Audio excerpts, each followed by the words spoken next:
Hello, and welcome to the first part of my RPG game series. In my Pick My Next Series video, the votes were really close between RPG or Shoot 'em Up for the next series I was going to do, and I decided I'm just going to do them both, but I'm going to start with RPG, and then it's going to bounce back and forth, going to then Shoot 'em Up for the next video, then back to RPG. That way everyone wins, everyone will be happy. Now, these are going to be in a little bit of a different format than like my horror games videos. In those ones, I ended up rambling on about certain details, things that I enjoyed in the game, which is, it was fun to talk about, but it made the videos a little bit longer than I probably wanted.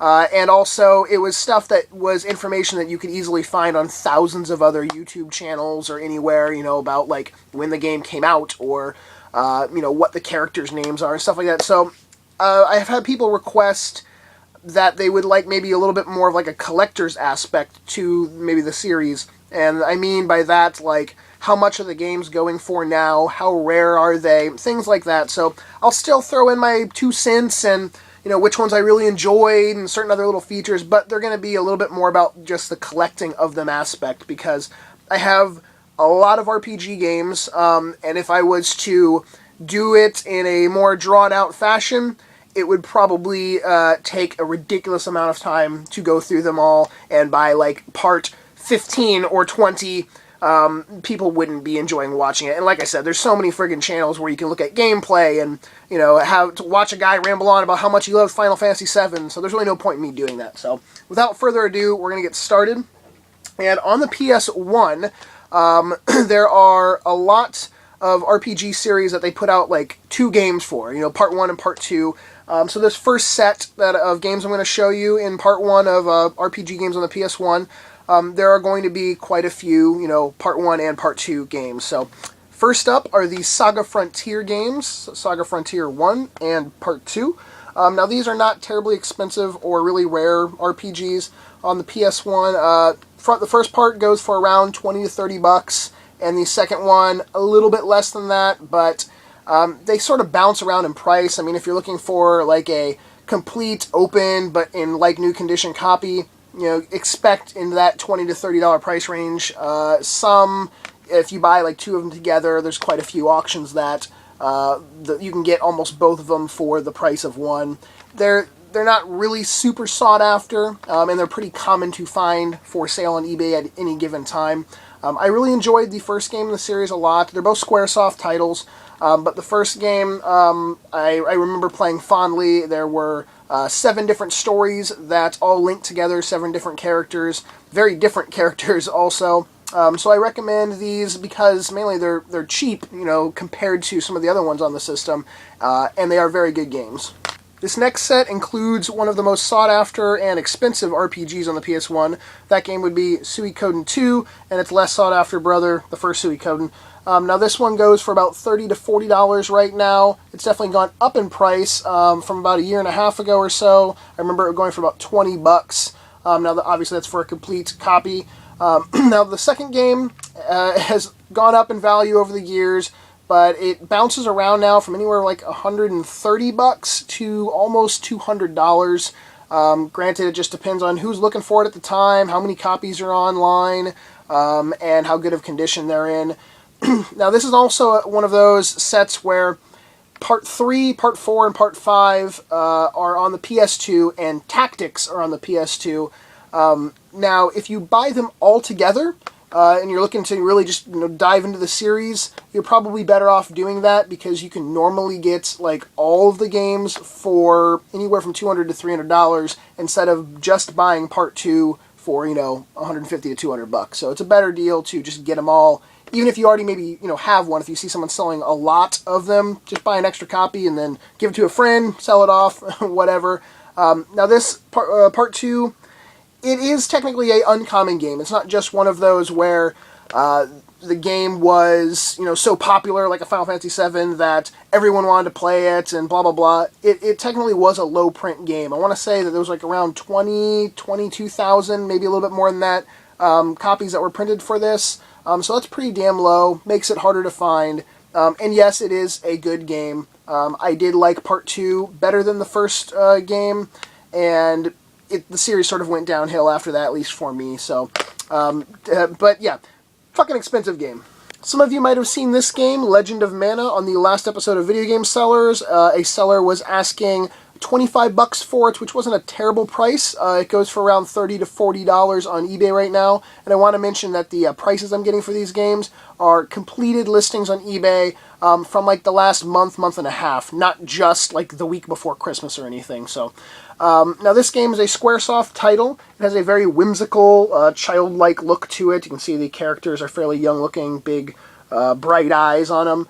There are some of the unique features. You can play up to 2 players, like a friend of yours can import his character into your game.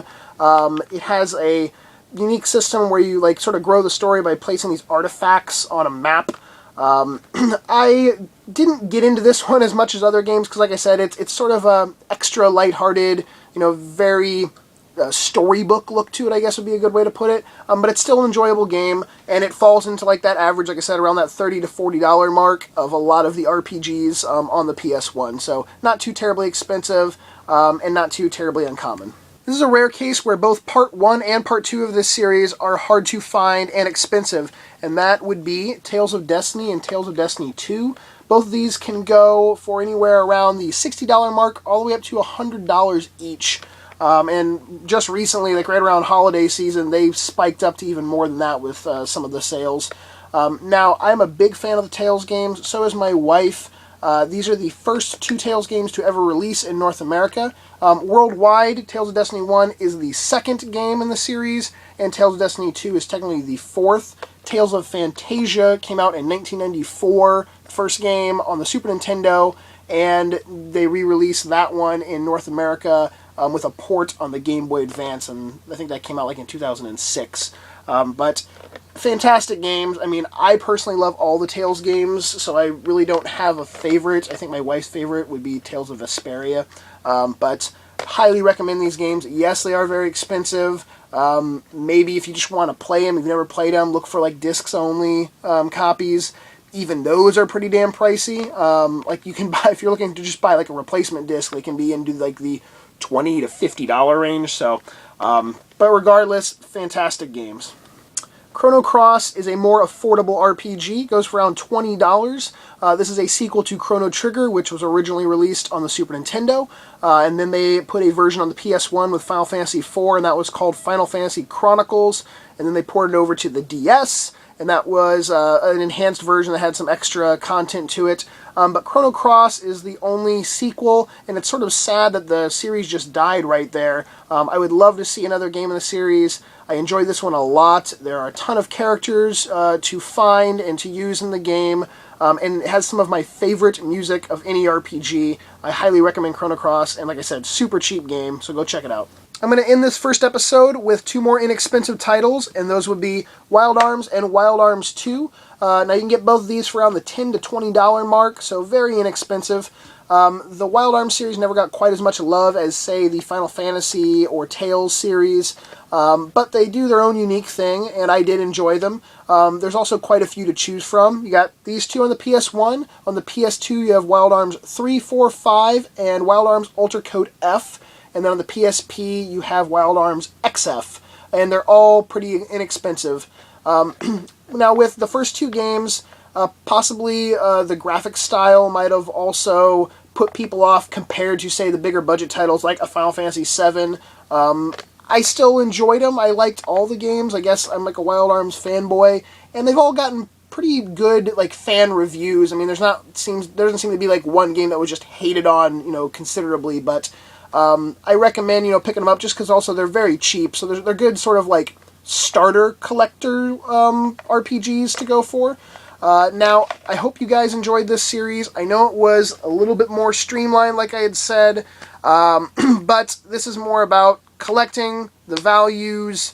If you want to start building your collection or adding ones in and you didn't know how cheap they were or how expensive they were, just sort of that type of info. So let me know what you think down in the comments. And obviously Part 1 had like 10 games in it. There are a shit ton of RPGs, even just on the PS1, so there will be many parts to this, and I'm going to try to keep them a little bit shorter for you. So until next time, I will see you all on the YouTubes. Peace.